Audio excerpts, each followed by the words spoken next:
ಎಷ್ಟೋ ಸಂಸಾರಗಳನ್ನು ಒಡೆದಾಕಿ ಆಮ್ರಪಾಲಿ ನರ್ತಕಿ ಆಕಿ. ಹುಡುಗರು ಆಕೆಯನ್ನು ನೋಡಿ ಹುಚ್ಚ ಹಿಡಿದು ಹೋಗ್ತಿದ್ರು, ಅಷ್ಟು ಸಂಪತ್ತು ಬಂದಿತ್ತು ಆಕೆ ಹತ್ರ. ಒಂದು ದಿವಸ ಬುದ್ಧನ ಹತ್ರ ಬರ್ತಾಳೆ. ಬುದ್ಧನ ಹತ್ರ ಬಂದು ನಮಸ್ಕಾರ ಮಾಡುತ್ತಾಳೆ. ನಾನು ಜೀವನದಲ್ಲಿ ಬಹಳ ಪಾಪದ ಕೆಲಸ ಮಾಡೀನಿ, ಕೆಟ್ಟ ಕೃತ್ಯಗಳನ್ನು ಮಾಡೀನಿ ಭಗವಂತ. ನಾನು ಎಷ್ಟು ಪಾಪ ಮಾಡೀನಿ ಅಂದ್ರೆ ಅದು ಏನು ಮಾಡೋದು ತೊಳಿಲಿಕ್ಕೆ ಸಾಧ್ಯ ಇಲ್ಲ, ಅಷ್ಟು ಪಾಪ ಕೃತ್ಯಗಳನ್ನು ಮಾಡೀನಿ. ನಾನು ಪುಣ್ಯವಂತಳಾಗಬೇಕಂತ ನಿನ್ನ ಹತ್ರ ಬಂದೀನಿ, ನನಗೆ ದಾರಿ ತೋರಿಸು.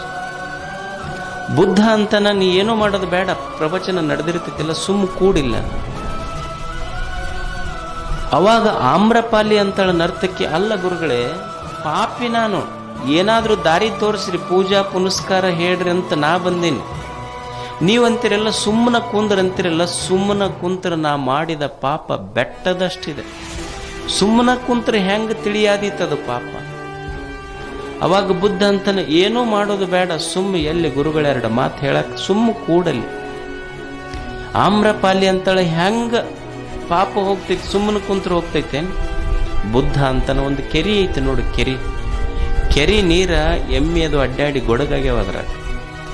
ಆ ಕೆರಿ ನೀರು ತಿಳಿ ಆಗಬೇಕಾದ್ರೆ ಏನು ಮಾಡಬೇಕು?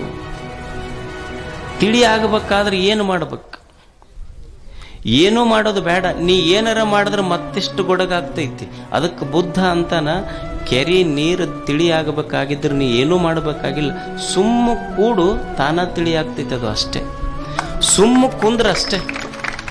ಸುಮ್ಮನ ಕುಂತ್ರ ಗೊಡಗ ನೀರು ತಿಳಿ ಆಗ್ತೈತಿ. ಗುರುವಿನ ಸಾನ್ನಿಧ್ಯದಲ್ಲಿ ಬಂದು ಸುಮ್ಮನ ಕುಂತ್ರ ಮನಸ್ಸು ತಿಳಿ ಆಗ್ತೈತಿ. ಇದು Download ShareChat.